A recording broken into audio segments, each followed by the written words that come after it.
धन्यवाद. Today is the big day of Indian National Congress.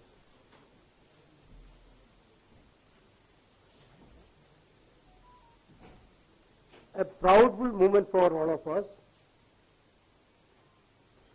to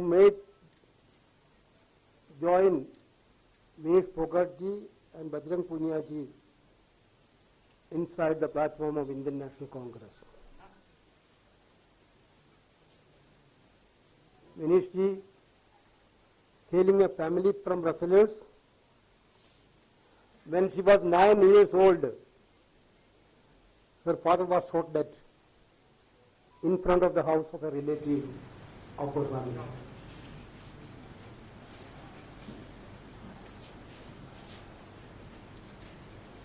Can you imagine that?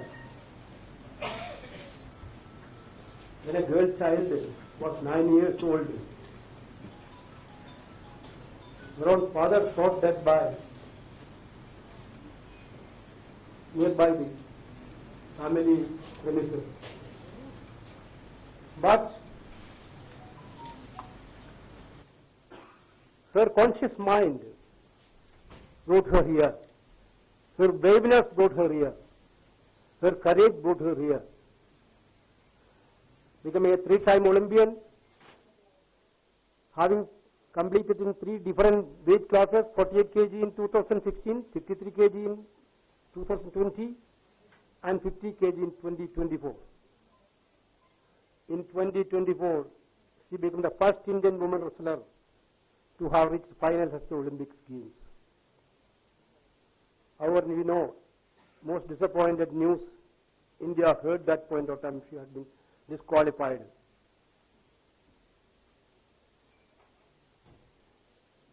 In the same games, she had also become the first international wrestler to defeat the then reigning Olympic champion Yu Sasaki. After her disqualification, she announced retirement. One of the very sad news again, after her father's death, murder, second sad news faced by Manish ji. That is not only for Manish ji, for entire country, the retirement from Olympics field. You know her journey, completely her journey, you know that. The moment she led along with Bajrang Punia ji and other wrestlers, they took up their cases of self-respect, decency in their field, which is totally denied by the Wrestlers Association of India.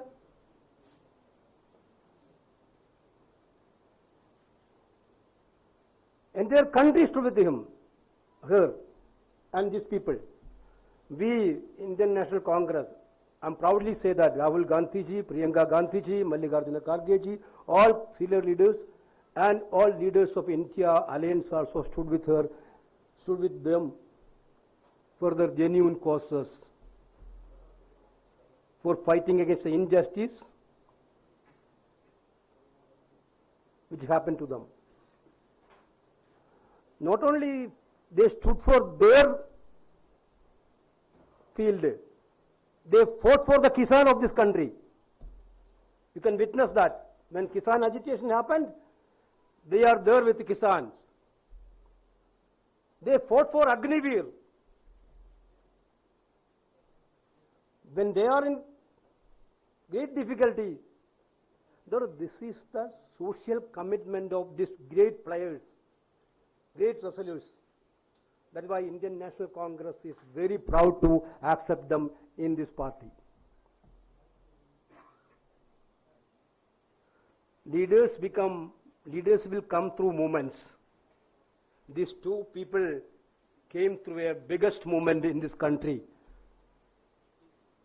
Now somebody is criticizing, I saw that these are all the conspiracy, Congress conspiracy. So many athletes are in different parties. So many Olympians are also in different parties. Is that also a part of conspiracy? Now we are very proud that I am again telling these big stalwarts of Indian sports history led a movement. They know that which party has to trust through their experience. They completely know about that. Therefore, they chosen Indian National Congress as their party. This is what happened. Bajrang Punia ji, I don't want to introduce much because everybody know Bajrang Punia ji, an Indian freestyle wrestler who complete in the 65 kg weight category at the 2020 Tokyo Olympics. Punia won bronze medal there. Prominently advocated farmers' cause, everybody. Now, he requested, what was the request from him, sir? I am very much happy to say that. Our Congress President and Rahul Gandhi was also very much happy by hearing the request. He told, I need to have a platform in the party to work for the farmers of this country.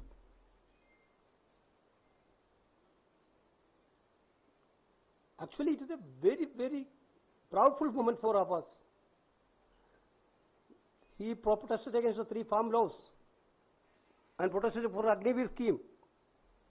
Punia is the only Indian wrestler to win 4 medals at the World Wrestling Championship.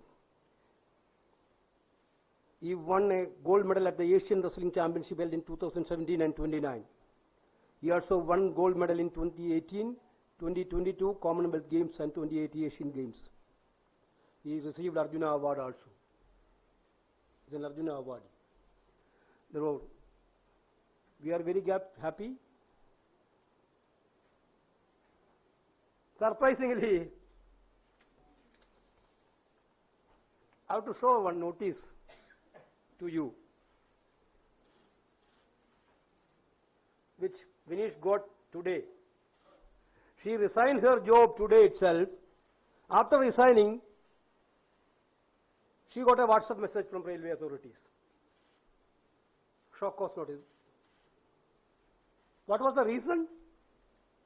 Yesterday, you people in their television media and newspapers printed their photo along with the Rahul Gandhi ji, leader of opposition of this country. Is it a crime to stand with the leader of opposition of this country? They didn't join. They didn't told to anybody. The railway is running behind rumors. They are telling that there are news, there are reports that you are going to contest the election. Therefore, you have to. You cannot contest the election while you are an employee. Therefore, give a explanation. They didn't told anything to anybody. You people know that. They only done a crime which they are mentioning. They met leader of opposition Rahul Gandhi.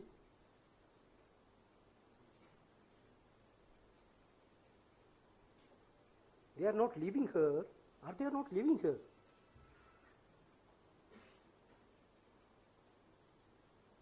What is they are thinking? The railway authorities? Are they want to penalize again? Enough is done. Now also you are not leaving. Here also, I think you also got it. Bajrang also got it. Enough has done. Then also they don't want to leave it. I am gently reminding the authorities of the railway, now the country will be with these 2 players, entire country. Don't play politics on all these issues. They already resigned from the job.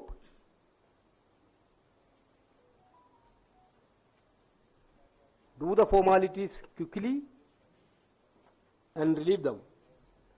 Once again, with great pride,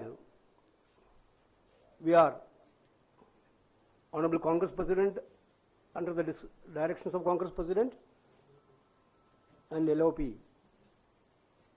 we are very happy to induct them in Indian National Congress. Thank you very much. Thank you.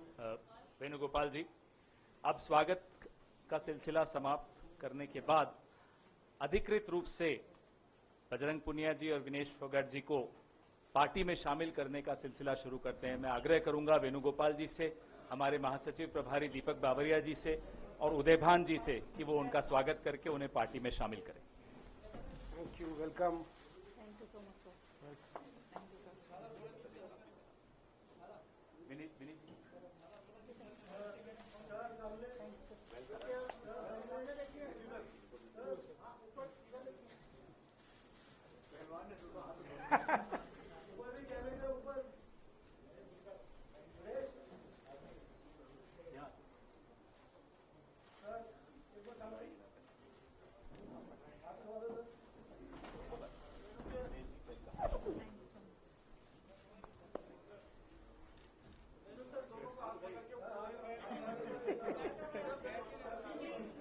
sir.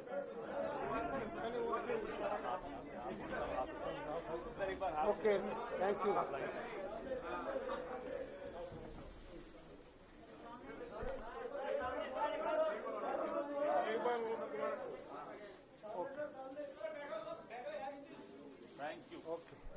Thank you. अब मैं विनेश फोगाट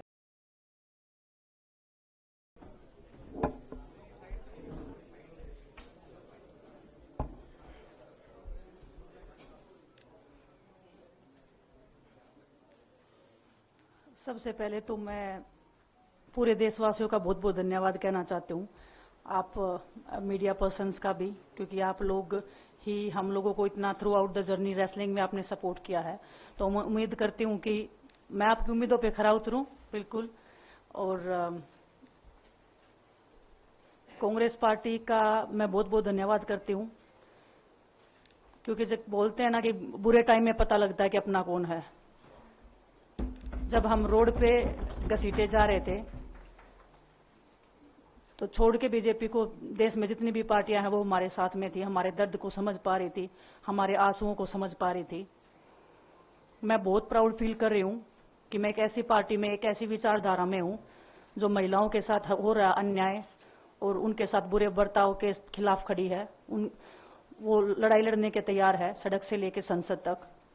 और मैं विश्वास दिलाती हूँ पूरे देशवासियों को कि जो मेहनत, जो लगन से हमने रेसलिंग में काम किया है, हम चाहते हैं कि देश के हर एक नागरिक को जो दर्द, जो तकलीफ हमने झेली है, खासकर महिलाओं के लिए, हर एक उस महिला के साथ में हम खड़े हैं जो अपने आप को लाचार, अपने आप को बेबस समझती है। रेसलिंग में मैंने पूरा कोशिश किया कि मैं जितनी भी महिलाओं को, छोटी बच्चियों को इंस्पायर कर सकती हूँ। मैं चाहती तो मैं जंतर मंतर पे रेसलिंग छोड़ सकती थी, और सभी लोग भी मान रहे थे, पूरा देश इस चीज को विश्वास कर रहा था, क्योंकि बीजेपी आईटी सेल ने उस चीज को साबित करने की कोशिश की थी कि हम चले हुए कारतूस हैं, हम खत्म हो गए हैं, हम पॉलिटिक्स कर रहे हैं। उन्होंने बोला मैं नेशनल नहीं खेलना चाहती, मैंने नेशनल चैंपियनशिप खेला। उन्होंने बोला ये ट्रायल्स दे के नहीं जाना चाहते, मैंने ट्रायल्स भी दिया। उन्होंने बोला कि ओलंपिक्स लेवल तक नहीं जाना चाहते, मैं ओलंपिक्स में गई, मैं फाइनल्स में गई। अनफॉर्चुनेटली परमात्मा को कोई और चीज मंजूर होगी। एक चीज मुझे पता है कि जब मेहनत आप करते हो तो जरूरी नहीं कि आपको उसी दिशा में मिले, कई बार दूसरी चीजों में भी आपको वो फल मिल जाता है। और परमात्मा ने मुझे मेरे देश के लोगों की सेवा करने का जो मौका दिया है, वो मैं मानती हूँ कि उससे बड़ा पुण्य का काम कोई नहीं हो सकता है। मेरे लिए बहुत प्राउड की बात है। एक मैं नई पारी की शुरुआत कर रही हूँ आज से। मैं चाहती हूं कि जो हमने फेस किया एज ए खिलाड़ी होने के नाते, उन सब खिलाड़ियों को वो चीज ना फेस करनी पड़े। हम उनकी लड़ाई में साथ हैं। शायद उनको आज हिम्मत मिले कि जो पार्टियां पावर में रहती हैं शायद वो साथ में नहीं खड़ी हो, लेकिन उनके बहन भाई हैं जो उनके साथ में खड़े हैं। और हमें पता है स्पोर्ट्स में कितना गलत होता आया है, नहीं बोल पाते हैं खिलाड़ी। आप हमसे देख लो, बजरंग के ऊपर डोप का बैन लगा दिया 4 साल का, सिर्फ किसी लिए कि सिर्फ उन्होंने आवाज उठाई थी हमारे साथ बैठ के। तो उसका भुगतान हम कर रहे हैं, आज तक कर रहे हैं, लेकिन हम डरेंगे नहीं, पीछे नहीं हटेंगे। जो लड़ाई थी वो जारी है, खत्म नहीं हुई है। कोर्ट में हमारा केस चल रहा है, वो लड़ाई भी हम जीतेंगे, जिंदगी की जंग भी हम जीतेंगे। खेल में जैसे हमने कभी हार नहीं मानी है, तो हम इस नए प्लेटफॉर्म पे जो आ रहे हैं, देश की सेवा का भाव, और सिर्फ बोलने तक सीमित नहीं रहेगा ये। हम दिल से हमने खेल किया है और दिल से हम ये काम करेंगे, जी जान से मेहनत करेंगे, अपने लोगों के बीच में रहेंगे। जो भी हम अपने लोगों का भला कर सकते हैं, चाहे कितना ही % हमारे हाथ में होगा, वो हम करने की कोशिश करेंगे। और मैं अपनी बहनों को बताना चाहती हूँ कि आपकी बहन आपके साथ में है। किसी भी मुसीबत में, किसी भी पल, किसी भी क्षण आप ऐसे मत समझना कोई भी आपके साथ में नहीं है। जब कोई नहीं खड़ा होगा तो मैं आपके साथ में जरूर खड़ी रहूंगी, कांग्रेस पार्टी आपके साथ में जरूर खड़ी रहेगी। ये हमने फील किया था और मैं वादे से कह सकती हूँ, दावे से कह सकती हूँ कि बिल्कुल आपके साथ भी खड़े रहेंगे। बहुत बहुत धन्यवाद आप सबका। धन्यवाद दिनेश जी। मैं बजरंग पुनिया जी से आग्रह करूंगा कि वो अपने विचार आपके सामने रखें। सभी को नमस्कार। और मैं धन्यवाद दूंगा केसी जी का, हरियाणा के प्रभारी हमारे दीपक बावरिया जी का, अध्यक्ष हमारे उदयभान जी का, पवन खेड़ा जी का और विनीत पुनिया जी का, और जितने भी कांग्रेस के हमारे लीडर हैं उन सब का, कि हमें विनेश ने बताया कि बुरे समय में हमारे साथ खड़े हुए। जो आज बीजेपी की IT सेल बोल रही है कि इनका मकसद तो सिर्फ राजनीति करना था, हमने तो उनको लेटर भेजा था, वो जब भी नहीं आए।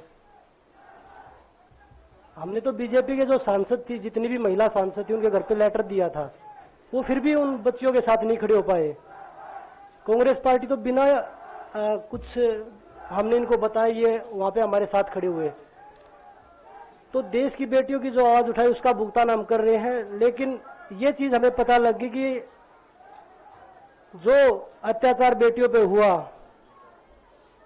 जंतर मंतर पे, उसके साथ सिर्फ बीजेपी पार्टी खड़ी हुई और सभी पार्टी हमारे साथ खड़ी थी। और जो भी आज हम इस पे कांग्रेस पार्टी में आए हैं, मैं धन्यवाद देता हूं सभी का। हम अपनी पूरी मेहनत, जितनी हमने कुश्ती में मेहनत की है, जितनी हमें किसान आंदोलन में मेहनत करी है, जितना अग्निपथ योजना के टाइम पे मेहनत करी है और बेटियों के आंदोलन में मेहनत करी है, ऐसे ही मेहनत करेंगे और कांग्रेस पार्टी को भी मजबूत करेंगे और देश को भी मजबूत करेंगे। और ग्राउंड पे रह के काम करेंगे। जैसे रेसलिंग में बचपन से 7-8 साल की उम्र में लगे थे, जब ये पता नहीं था कि हम ओलंपिक मेडल जीतेंगे, लेकिन धीरे धीरे आगे बढ़ते गए, मेहनत करते गए और वो मुकाम हमें मिला। क्योंकि ओलंपिक से बड़ा कोई भी प्लेटफॉर्म नहीं होता। और जिस दिन विनेश फाइनल में गई, उस दिन पूरा देश जोश में था, पूरा जश्न हुआ। लेकिन अगले दिन जो घटना हुई, पूरा देश दुखी था। लेकिन कुछ IT सेल थी जो पूरा देश में जश्न मना रही थी। तो ये देश के लिए बड़े दुख की बात है। और पूरे देश को सोचना चाहिए कि आप किन लोगों को सपोर्ट कर रहे हैं। जो देश में खिलाड़ियों के साथ, महिलाओं के साथ, किसानों के साथ, जवानों के साथ जो अत्याचार कर रहे हैं, आप उन लोगों को सपोर्ट कर रहे हैं। तो मैं यही बोलूंगा कि हम मिलके मजबूती से लड़ेंगे और जो संघर्ष की लड़ाई, उसमें हम हमेशा कांग्रेस के साथ खड़े रहेंगे। और जो विनेश ने बोला कि हम हर जो महिला, जो बेटियां, देश की बेटियां हैं जिनके साथ अत्याचार होता है, हम उनकी आवाज हमेशा उठाते रहेंगे। सभी का धन्यवाद। धन्यवाद बजरंग जी। अब कार्यक्रम को हम यहीं समाप्त करेंगे। सवाल नहीं ले पाएंगे क्योंकि बहुत सारी बैठकें हैं। वेणुगोपाल जी को भी जाना है, बजरंग जी को भी, विनेश जी को भी, दीपक जी को भी। अच्छा, एक एक करके फोर क्वेश्चन बोलिए।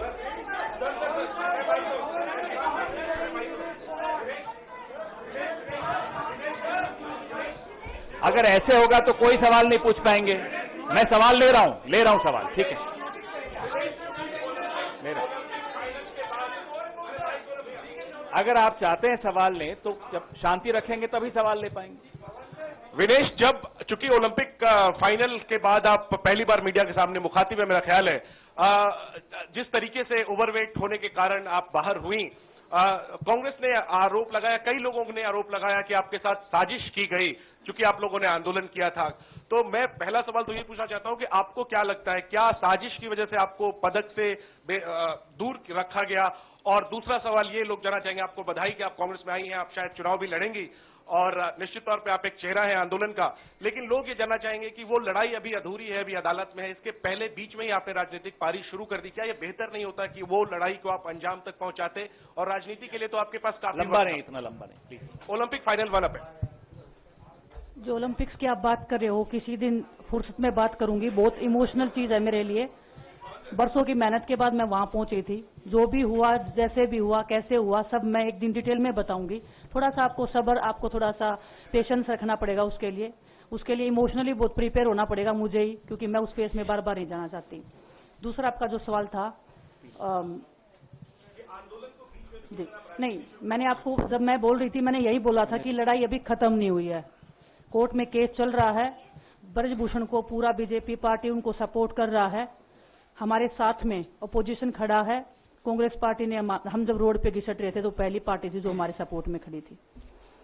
कनिका को लेने उन्होंने, उनको जो सपोर्ट दिया हुआ, आज हमारा परिवार हमारे सपोर्ट में खड़ा है, तो हमें एक ताकत मिलेगी, एक हौसला मिलेगा। क्योंकि आपको पता है, इतनी बड़ी लड़ाई बिना हौसले के, बिना ताकत के नहीं लड़ी जाती है। वो लड़ाई को हम अंजाम पे पहुंचा के आपसे उस दिन मैं बात करूंगी। बिल्कुल, धन्यवाद। विनेश जी और बजरंग जी, मेरा आपसे सवाल है, क्योंकि आप कांग्रेस पार्टी में शामिल हो चुके हैं, लगातार ये खबरें चल रही हैं कि आप लोग चुनाव लड़ना चाहते हैं। क्या आप लोग कांग्रेस पार्टी की टिकटों पे चुनाव लड़ना चाहते हैं, और क्या विनेश जी आप अपनी चुनावी पारी की शुरुआत इस चुनाव से करेंगी? अब कांग्रेस में आई है तो फिर और किसी टिकट पे थोड़ा ही जाएंगे। कांग्रेस पार्टी टिकट सीसी में डिसाइड करना चाहिए। आ रहा है माइक वहाँ। पवन जी, एक सवाल इधर से। पवन जी, आ रहा है, वहाँ भी आ रहा है। अरे पूछ रहे हो? विनेश जी, 2 सीट अभी जो कयास लग रहे हैं वो 2 सीटों पर लग रहे हैं, एक जुलाना और एक चरखी दादरी। विनेश जी, अगर इन 2 सीटों में से ये सवाल आपको शाम को, कल जब भी टिकट्स आएंगे तब कर लीजिएगा। विनेश जी, मायका या ससुराल, किसको चुनेंगे आप? हाँ? मायका या ससुराल, दोनों सीटें आपके लिए कही जा रही है। दोनों एक मेरी जन्मभूमि है, एक मेरी कर्मभूमि है, धन्यवाद, दोनों मेरे thank लिए you। बहुत जरूरी है।